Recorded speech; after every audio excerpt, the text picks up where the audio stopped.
This week, the Media Research Center released a special report on what their researchers found when they dug into Google's influence on American elections. And the report shows how Google, over the past 16 years, has utilized its power to help push to election victories some of the most liberal candidates imaginable while targeting their opponents for censorship. As part of our ongoing series looking into election integrity initiatives during this election year, I've invited Dan Schneider from MRC to discuss their findings. And many of you are very familiar with both with Dan and the Media Research Center. Dan currently serves as Vice President of Free Speech America, MRC Business, and the External Affairs Division at the Media Research Center. And his work in government is extensive. He's included roles in the White House, the executive branch, the U.S. Senate, as well as the U.S. House of Representatives. So, Dan, thank you so much for joining me today. It's an honor to have you. Well, look, you've been one of my favorite members of Congress for a long time. It's great to be on the show with you. Well, thank you very much. That's very kind.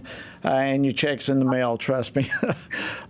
Listen, I am so grateful for the research that you all have done. Your researchers have found some 41 times that Google has interfered with elections over the last 16 years. Can you let's start by just giving us some examples of what you found. Yeah, it's sometimes their efforts have been subtle and behind the scenes. Sometimes it's been more overt. But one of the really dangerous things about Google is how it does it, all of this censorship behind the wall within its dark box of algorithms. When Facebook or Twitter has deplatformed people, it's been obvious to others. But Google is far more effective at doing this in secret ways.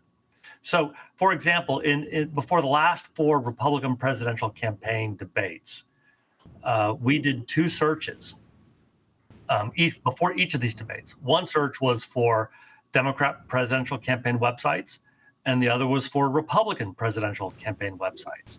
And as you would expect, when we did a search for Democrat websites, Joe Biden's campaign website was the very first search result. Marianne Williamson's search result was pretty high too, but Google buried RFK Jr.'s website entirely. Couldn't find it through Google. Even more surprising was what happened when we looked for Republican presidential campaign websites. Google returned only 2 results. One, was for Marianne Williamson, a Democrat, and the other was for the one guy polling at 0% in the polls, Will Hurd. Google did not produce a campaign website for Donald Trump, for Ron DeSantis, Nikki Haley, Vivek Ramaswamy, or any other Republican. And this was consistent for months before each of these debates. And this is how Google operates. It withholds information from the public that is valuable. It promotes information that is bad for Republicans, good for Democrats, or in some cases, when it's a Democrat who opposes their candidate of choice, like RFK Jr. Well, and what's so even more surprising, I mean, that's shocking. That's maddening. But when you consider on top of it the impact that Google has absolutely surged in recent years. So really, they are able, through this kind of power, to sway elections. Is that proper to think about? Absolutely. In the last election, a researcher named Dr. Robert Epstein has documented that he thinks that Google swayed anywhere from 6 to 8 million votes for Joe Biden. And then it's not just on elections. It's also on policy issues like elections. In Google News, Google links to 97% of their links on elections, links to liberal sites, 0% to conservative sites. Unbelievable. And other cultural issues, Google sways it hard to the left as well. Dan, we've only got about a minute or so left. Our fascinating discussion. But what can be done to counter this? Well, first of all, people should try to avoid using Google at all. There's a search engine that's run to be neutral called Tusk. That's a good alternative to Google. But if you have to use Google, just know that if you really want information that's valid and good, you're probably going to have to go to the second or third or fourth page of search results.